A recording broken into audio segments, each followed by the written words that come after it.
If I taught you love, would you love me? Keep the Mashiach above me. Like the book said, he is my. Shabbat Shalom, Mishpachah, Shabbat Shalom. For those on the call who have not had a chance to attend a 6-day study, especially when we went through the books of Genesis and the books of Exodus, I was leading those studies for those two books. And there is this thing that I would do sometimes in those lessons, and it was called a side note or a fun fact. And I would do these as a way to kind of break up the message a bit and to add a little flavor or a little fun to it. Now, sometimes these side notes or these fun facts, they would contain information that would be pertinent to the message, and sometimes it would be loosely pertinent to the message. But today, what I want to do is something similar, but I want to do it as a warm-up or an icebreaker, if you would. So, does anyone, Akioel is excluded, Akioel cannot answer, but does anyone know what scientists say the distance between the Earth and the moon is? Now, my assumption would be that most of us do not have that information readily available. So I will just tell you, the distance the moon is from the Earth is roughly 226,000 miles at its closest point. And it's about 251,000 miles at its furthest point, which is kind of a head scratcher to me because we're talking about two, suppose, spherical objects that rotate and revolve, which in both instances means orbital or in a circular motion around an axial point. Anyways, the moon at its farthest distance, according to science, that would be like traveling the circumference of the Earth 10 times. Or if you believe otherwise, like traveling the diameter of the Earth 10 times. Nevertheless, if you were to travel that distance by a commercial jet such as an Airbus, it would take you 20 days to reach the moon. And a vehicle traveling 80 miles an hour, that would take you over 4 months. Now, if you were walking, that would take you over 9 years.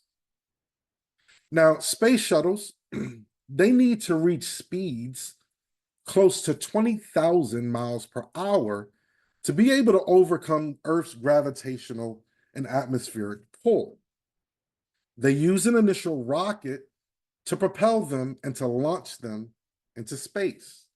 And at that speed, technically, you could reach the moon in around 12 hours. Which brings me to my second question.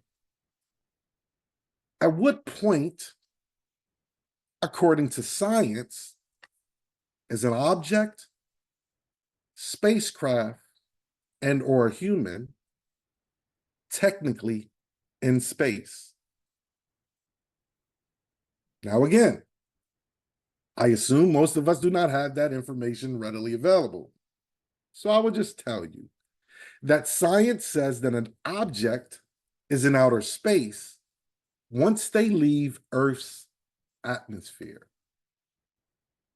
You see, but Earth, according to science, it has several atmospheres. You have the troposphere, which is the portion from the Earth's surface to about 7.5 miles up. This area includes the clouds and is where passenger planes can fly. Then you have the stratosphere. This is where the ozone layer resides, and it's also where long-range passenger jets like to fly because there is no turbulence in this layer. This layer, it extends to around 32 miles above the Earth's surface. Next is the mesosphere. It extends to around 53 miles above the Earth, and it is the coldest area on Earth, according to science. The average temperature in this layer is a negative 120 degrees. This layer is the highest layer, the mesosphere, at which clouds can form, mostly ice clouds due to the temperature. But this is also the layer in which meteors burn up. The next one would be the thermosphere. It extends to somewhere between 300 to 600 miles above the Earth's surface. It supposedly changes its distance due to solar activity, according to science. And this layer is where the aurora borealis and the aurora australis form. The temperature in this layer is an average of 2,700 degrees. But believe it or not, science says it would not feel hot to a human because the density in this layer is supposedly too low to conduct enough energy to form heat on the skin. The International Space Station, it resides in this layer. Now, lastly is the exosphere. And initially, scientists believed that this layer extended to around 6,200 miles out. And all of the Earth's artificial satellites that we use for GPS and other things, they reside in this layer. But there is a growing consensus in the scientific community that this layer may extend out much further, like beyond the moon further, which to me makes more sense scientifically. You see, there are things scientifically that we have been led to believe all of our lives about space. One such thing is that there is zero gravity, and objects experience weightlessness when they reach a certain atmospheric layer and beyond. But this is technically not true.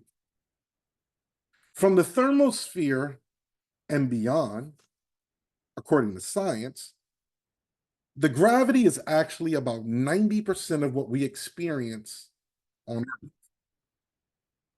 What we see and witness as weightlessness of an object at this layer and beyond is actually the object falling at a slower rate than what you would experience in an environment that has 100% of Earth's gravity. We as humans, we experience this phenomenon when we ride a roller coaster or a sudden drop ride. It is that moment where propulsion suddenly stops or it rapidly begins. In this instance, you are not weightless or suspended. You are actually falling for a moment at a slower rate.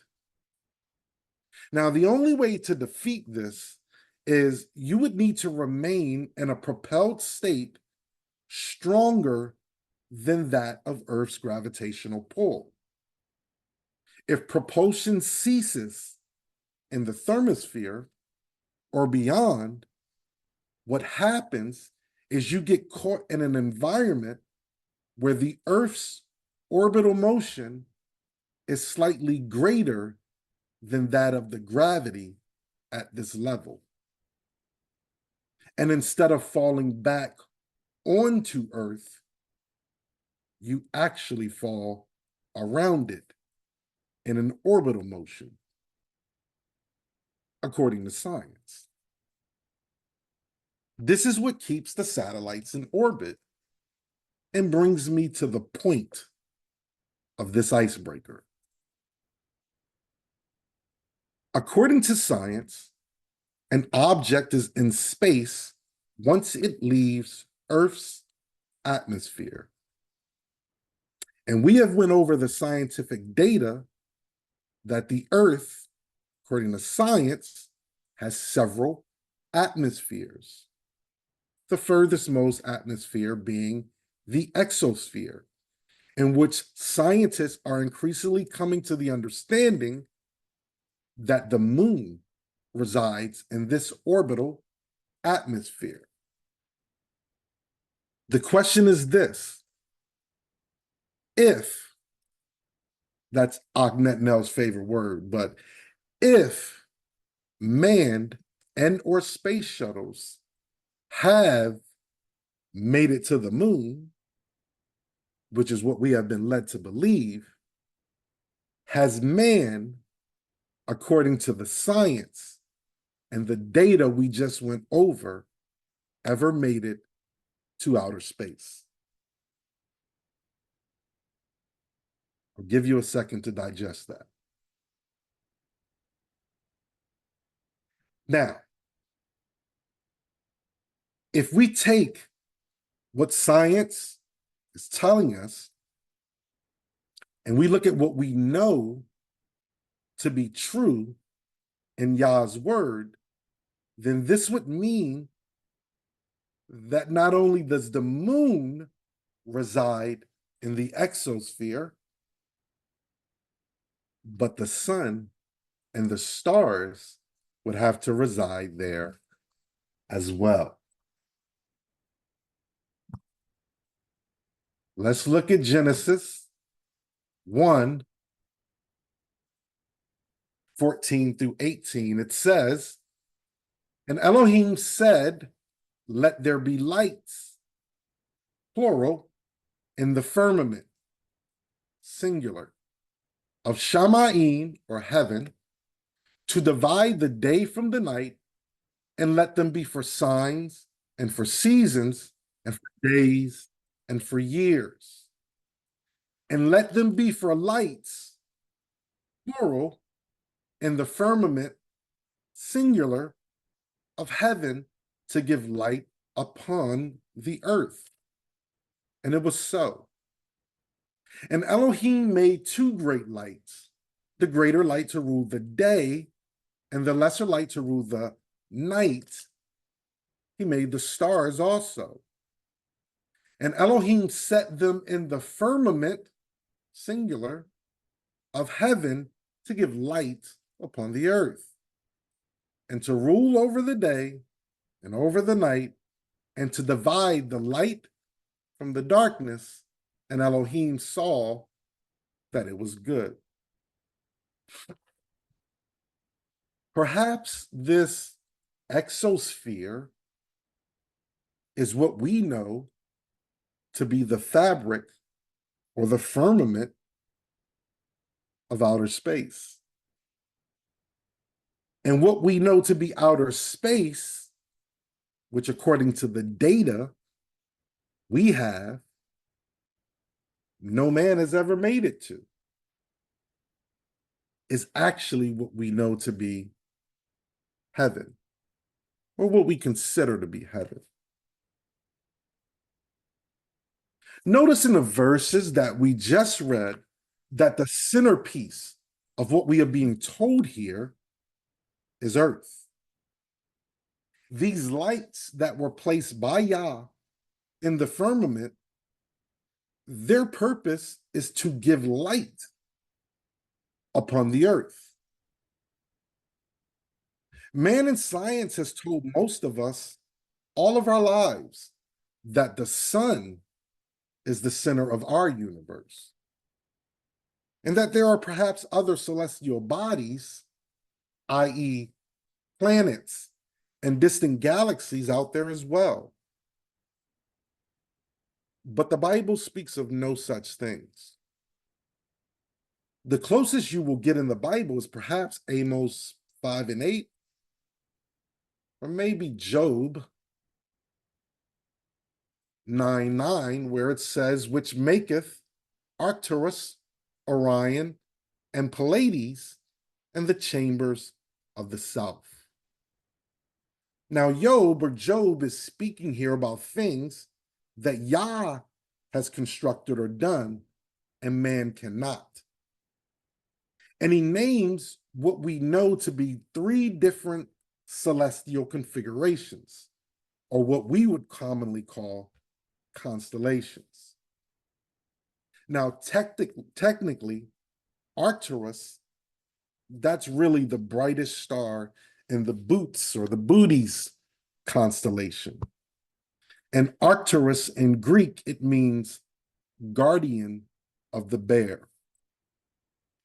If you were to read this in, let's say, the ESV, it would just say the bear there instead, which technically is not the same as Arcturus, because the bear itself is in the Ursa Major constellation.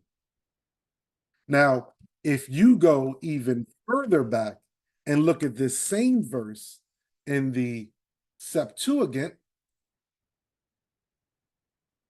it replaces Orion, which is a constellation, with Hesperus. And what is Hesperus, you ask? Well, in reality, it is the name given to a specific star. I want you to remember that. But in Greek mythology, which is where most of these names come from, Hesperus, sometimes called Phosphorus, was the son of the dawn deity Eos. He was known as the evening star, or the bearer of light. And he had a half-brother named Eosphorus, who was known as the morning star, or the bearer of dawn. In reality, for our purposes, I will just tell you that the concept of these two, they are visually one and the same, depending on when you view this star. Hop back over. Now, this star in question is what we have been told is the planet Venus. In the Latin Vulgate, this is changed to Lucifer. And in Hebrew, this would be Hallel. Let's look at Isaiah 14,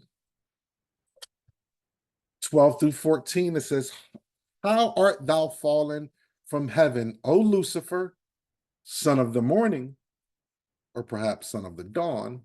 How art thou cut down to the ground, which did weakest the nations?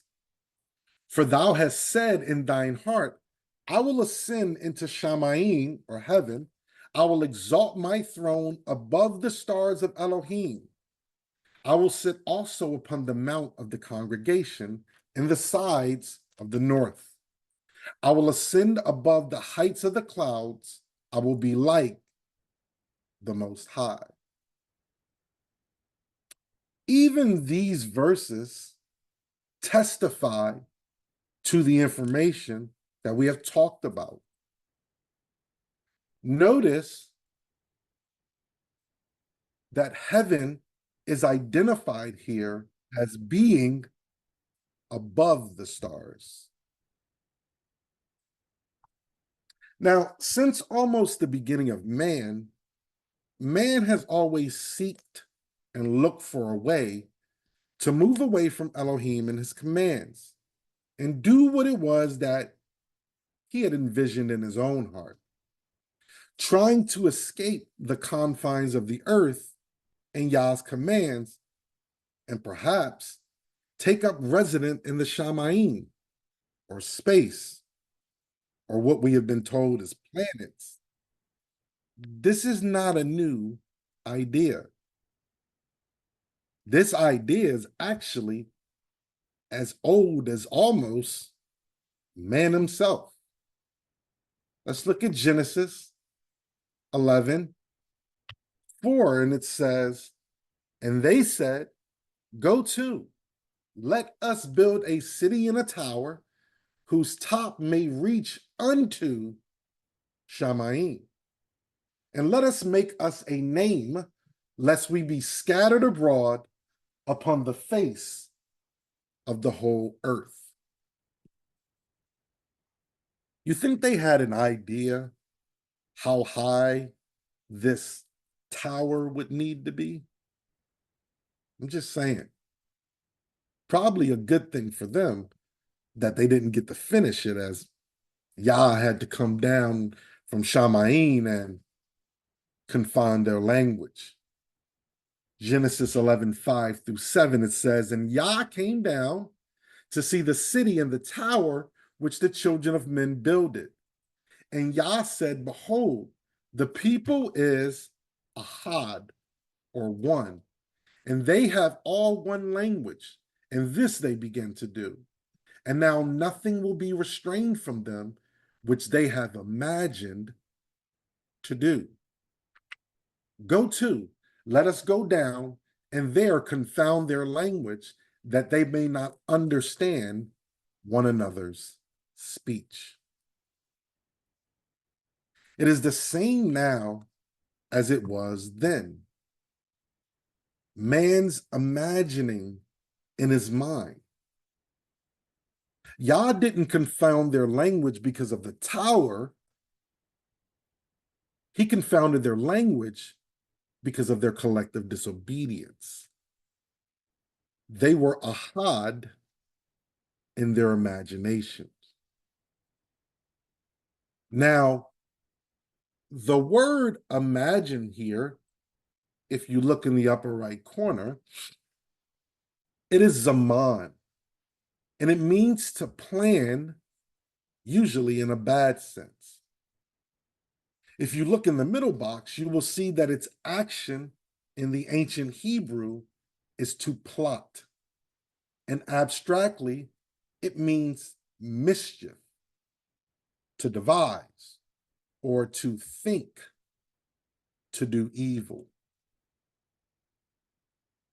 You see, science in and of itself is not inherently evil.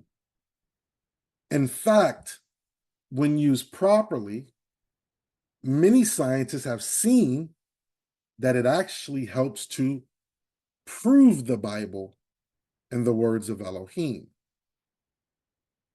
Unfortunately, it is the misapplication of science that is fed to us and our children, and this is where it becomes a slippery slope, and most of us fall for it. There is no way for us as individuals to prove that there is the existence of additional planets, galaxies, etc. We just have to take what they tell us at face value. But here's the thing. If they can get you to believe that those things about these planets and galaxies and so forth are 100% true, then it is not a great leap to get you to believe that there are the possibility of other life forms out there.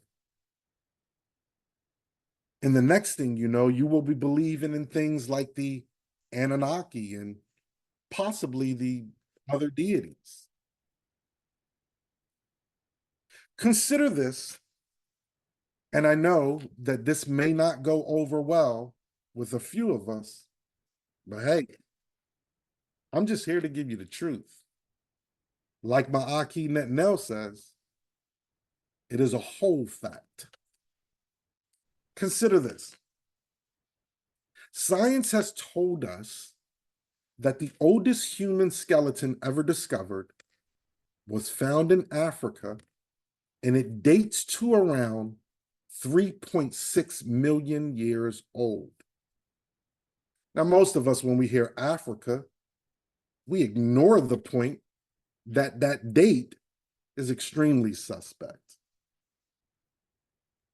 Science also tells us that this information means that humanity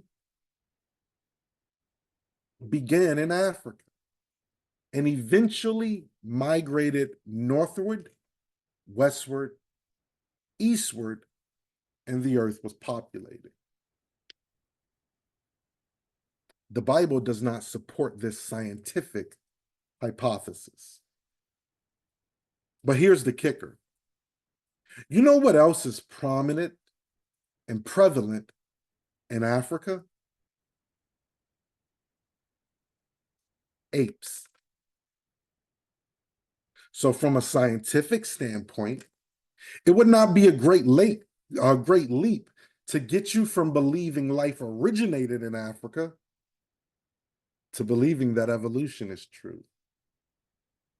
And once you believe evolution is true, you have effectively made science your Elohim and conceded to the hypothesis that man originated from apes, evolved into a human that originated out of Africa, and further evolved into species that eventually became, let's say, lighter. I can tell you this, scientifically, the way it is laid out for us to believe, the further evolved human equates to the more civilized human.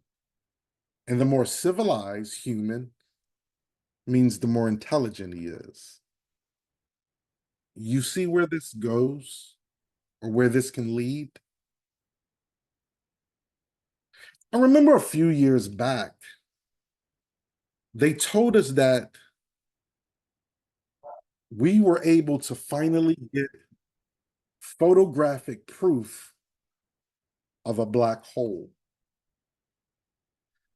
Now, all of our lives, they had told us that black holes are like this great vortex where nothing can escape, not even light.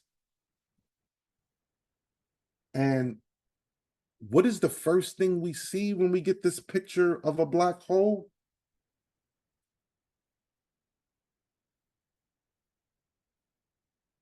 Light. That's the actual picture that they gave us. As believers of the Bible and followers of the way, we have to be very careful what we take into our minds as truth. A lot of the things in our lives that we previously thought of as truth was really just indoctrination. Indoctrination into the way the world wanted us to believe. Given to us over and over all of our lives until it was settled in our minds as truth. Let's look at Ephesians 2, 2 and 3. It says, wherein time past ye walked according to the course of this world, according to the prince of the power of the air. That's the adversary. The spirit that now worketh in the children of disobedience, among whom also we had our conversations in times past, in the lust of flesh, in the lust of our flesh, fulfilling the desires of the flesh and of the mind, and were by nature the children of wrath, even as others. Once Yah has awoken us up to the truth and in and of his word, and we become a new man or a new woman, we have to, Colossians 3, 5-7, mortify, which means kill, deaden, or put to death, therefore your members which are upon the earth: fornication, uncleanness, inordinate affection, evil concupiscence, and covetousness, which is idolatry. For which things' sake the wrath of Elohim cometh on the children of disobedience, in the which ye also walked sometime when ye lived in them. Verse 2, set your affection on the things above, not on the things on the earth. Yah's wrath is what has been ordained for this world. This world, the prince of it, and all who do not the will of the Father. Let's look at Romans 1:18-21. It says, for the wrath of Elohim is revealed from Shamayim, or heaven, against all wickedness and unrighteousness of men who hold the truth in unrighteousness. These men that he's talking about here, they have the truth, but they are still acting or behaving unrighteous, because that which may be known of Elohim is manifest in them. For Elohim have shewed it unto them. For the invisible things of him from the creation of the world are clearly seen, being understood by the things that are made, even his eternal power and righteousness, so that they are without excuse. Because that, when they knew Elohim, they esteemed him not as Elohim, neither were thankful, but became vain in their imaginations, and their foolish heart was darkened. It's always the mind. It's always our imaginations and desires.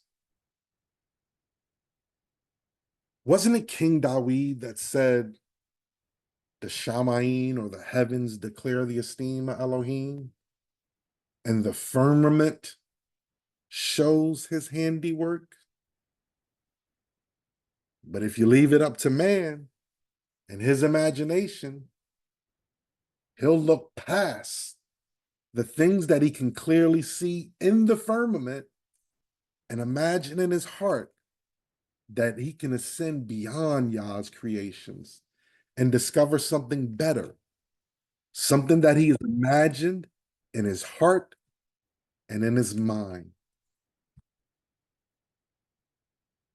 Verse 20 tells us that even the invisible things, the things we cannot see of him from creation, are clearly seen, being understood by the things that are made.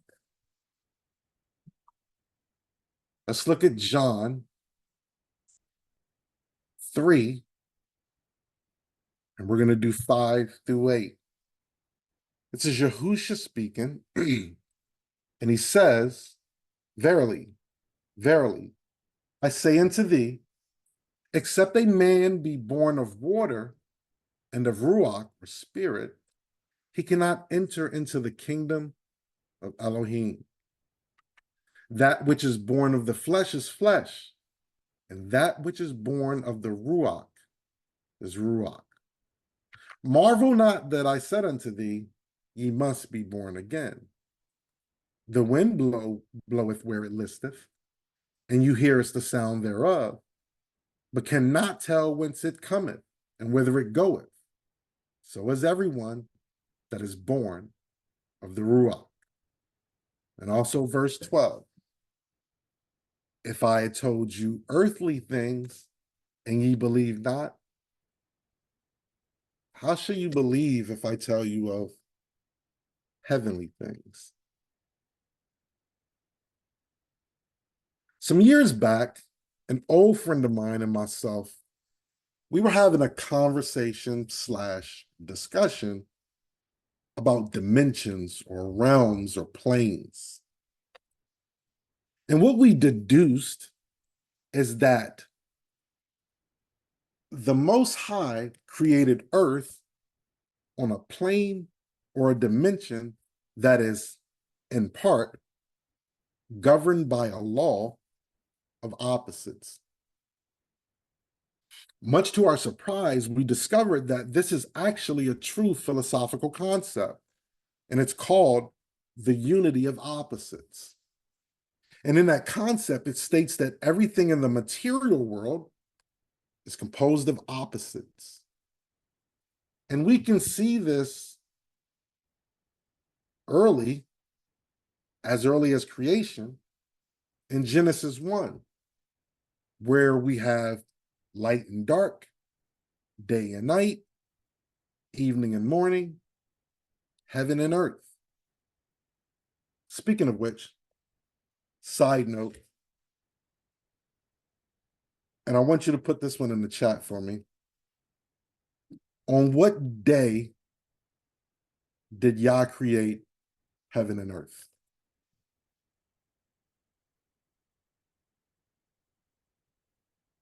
It's not a trick question. On what day did Yah create heaven and earth?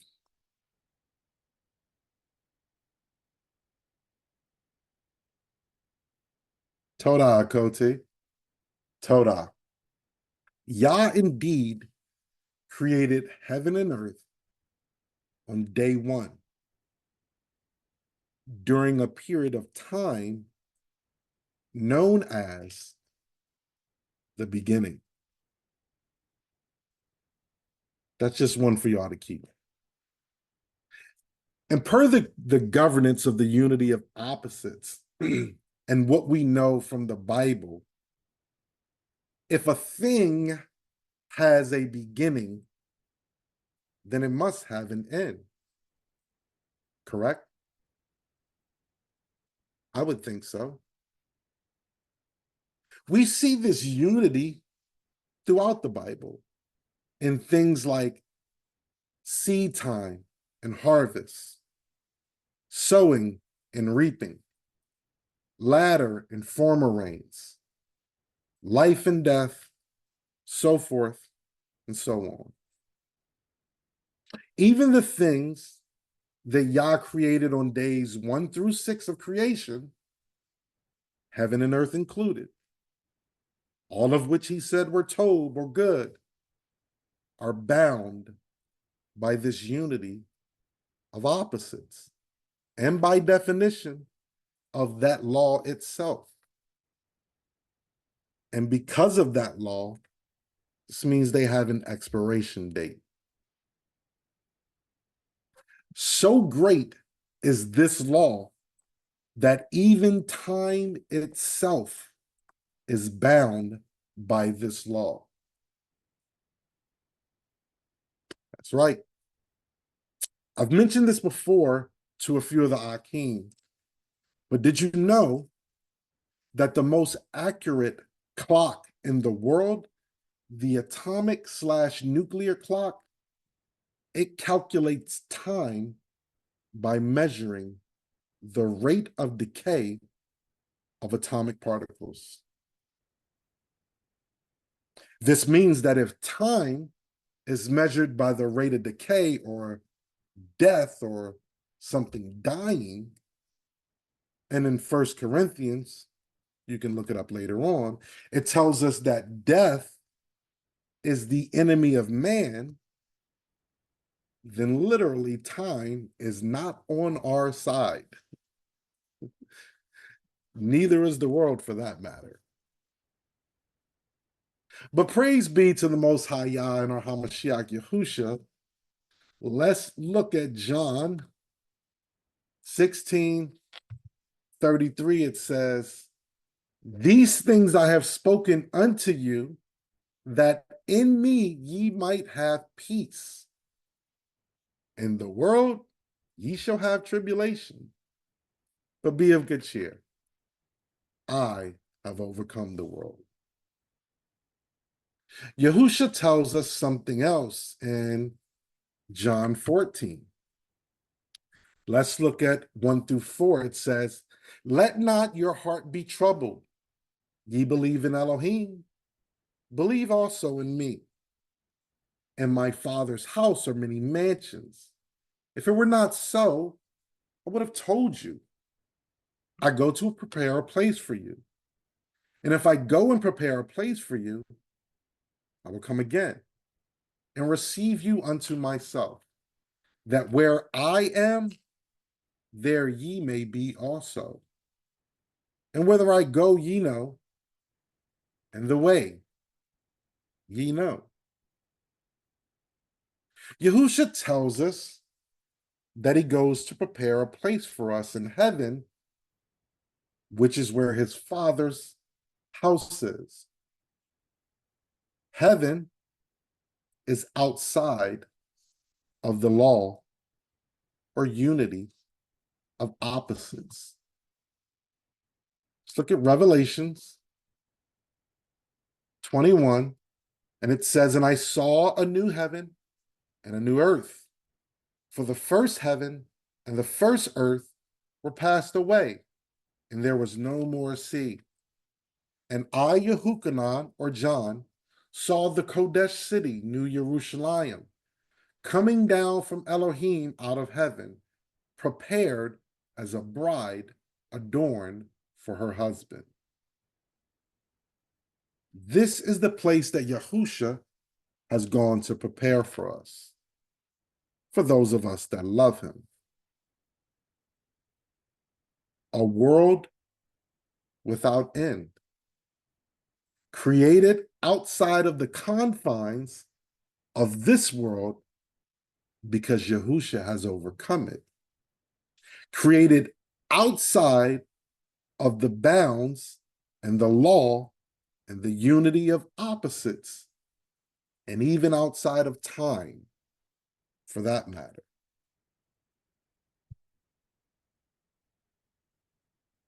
In this place, John tells us that there shall be no more death, no sorrow, no crying, and no pain. All those things that were hallmarks of the old world or this world has passed away. This new world, it has no need of a sun nor a moon. For Elohim shall lighten it, and Yahusha, the Lamb, is the light thereof. Another side note. Think about this. If there is no need of a sun and no need of a moon, there is no need of a firmament to separate this new heaven from this new earth. Think about that. Let's look at Matthew 25:34. It says, "Then shall the king say unto them on his right hand," this is the king speaking to his sheep that are on his right hand. The goats, if you read previously, he put on his left. But he says to his sheep, "Come, ye blessed of my Father, inherit the kingdom prepared for you from the foundation of the world." A world without end. Now, this kingdom, this world without end, it has always been Yah's plan from the foundation of the world. Speaking of which, the Bible tells us that Yah set the earth on pillars, or what we read here as foundation. Don't you set the foundation before you place something on it? Does anyone know when Elohim set the pillars or the foundation of the earth? Me personally, I'm thinking it definitely had to be prior to the beginning when he made heaven and earth. This means it is before and outside of time. Just my opinion. We get a glimpse of the kingdom or how this was supposed to be with Adam in the garden, at least initially. Now, in the last Shabbat message, Achiel, he brought forth a message titled The Entrance Exam, in which he went over Yasharel's departure out of Egypt and the many tests they went through. And it's interesting because it's very similar to what occurred with Adam. You see, Adam was given commandments, and Adam was placed in the land and in the garden of that land. Then Adam transgresses the commandments, and Adam is expelled out of the land. Yasharel, after Egypt, they were given commandments at Mount Sinai. Later on, Israel is placed or enters into the land, a land flowing with milk and honey. Israel transgresses the commandments. Israel is expelled from the land. It's not my pleasure to be the one to have to tell you this, but we will not be given another chance like Adam and or Yasharel had. There is only left for us the entrance exam. You either pass and inherit a world without end, or you fail and the lake of fire will be your eternity. Have any of you ever watched a spy movie or a TV show where the spy, he gets a letter, and in the body of the letter is like a secret code that they discover by using another piece of paper with certain portions cut out, and then it reveals the certain words or the specific message? You guys ever watch a movie, TV show like that? Well, I asked that because Achiel read a specific chapter last week. And what we're going to do is we're going to see if in that chapter we can find the secret message. It's a chapter that we should all be familiar with. It is Matthew 4. But what we're going to do is we're only going to read Mashiach's words. Man shall not live by bread alone, but every word that proceedeth out of the mouth of Elohim. You shall not tempt Yah thy Elohim. You shall worship Yah your Elohim, and him only shall you serve. Repent, and you can add be baptized, for the kingdom of heaven is at hand. And lastly, follow me, and I will make you fishers of men. These are the keys to the entrance exam. Let's look at John 5:24. Verily, verily, I say unto you, he that heareth my word and believeth on him that sent me hath everlasting life, and shall not come into condemnation, but is passed from death unto life.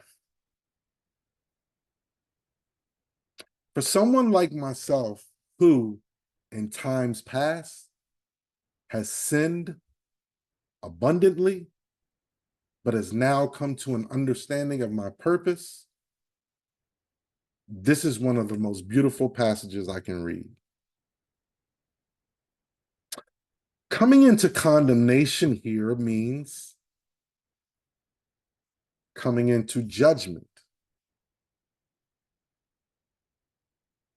It is telling us that believing in Mashiach allows us to avoid judgment,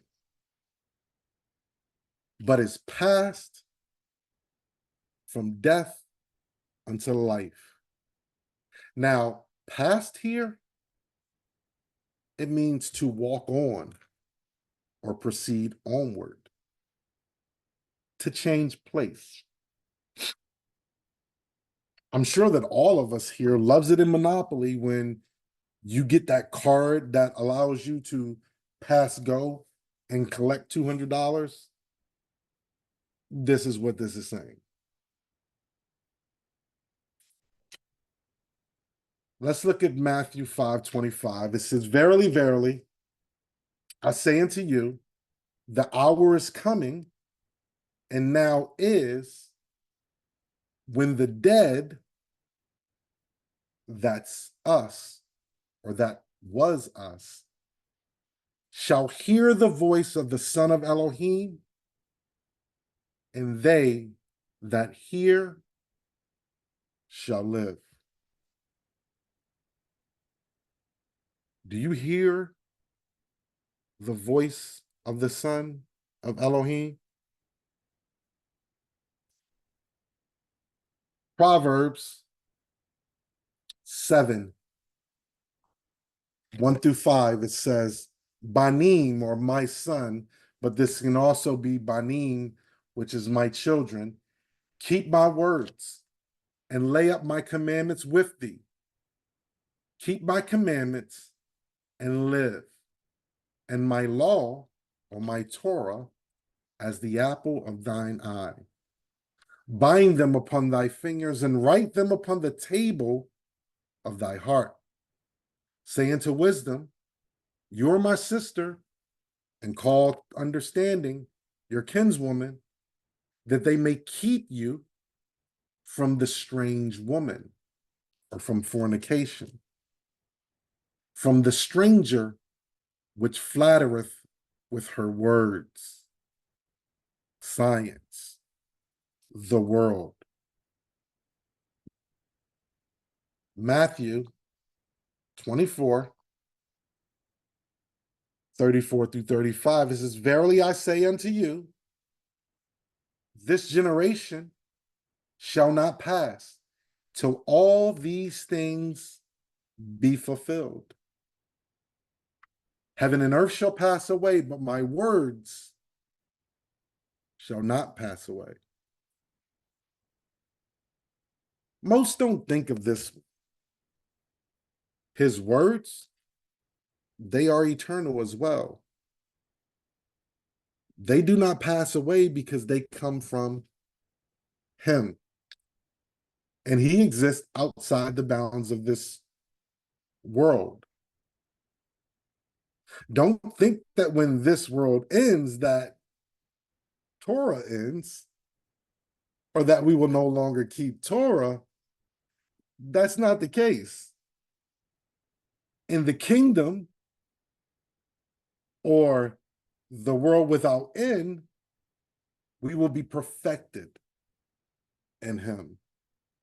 And Torah will be perfected in us. We hit this one last night if you missed it, but this is why Luke says in Luke 16:17, it is easier for heaven and earth to pass away because they have a beginning than one tittle of the law to fail, which comes from that one which is eternal. Let's look at Galatians 6, 7 through 8. Be not deceived, Elohim is not mocked. For whatsoever a man soweth, that shall he also reap. There's those opposites. For he that soweth to his flesh shall of the flesh reap corruption. But he that soweth to the Ruach shall of the Ruach reap life everlasting. Let's also look at 1 John 2, 24 through 25. It says, let that therefore abide in you which ye have heard from the beginning. If that which ye have heard from the beginning shall remain in you, ye also shall continue in the Son and in the Father. And this is the promise that he hath promised, even eternal life in a world without end.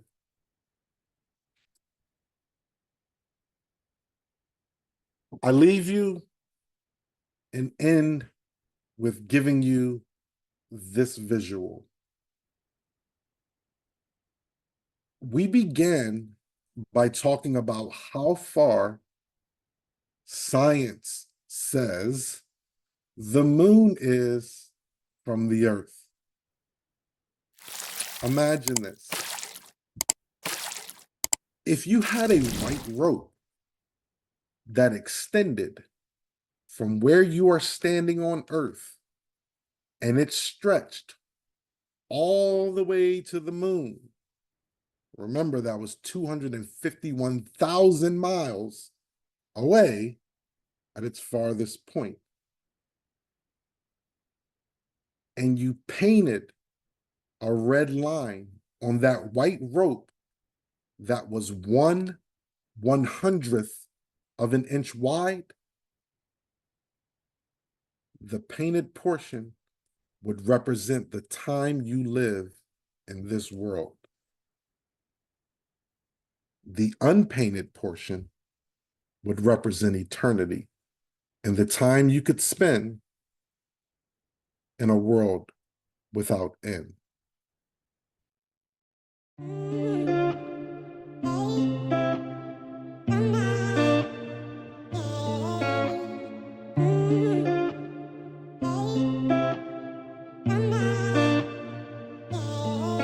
View. If I taught you law, would you love me? Keep the Mashiach above me. Like the book said, he is my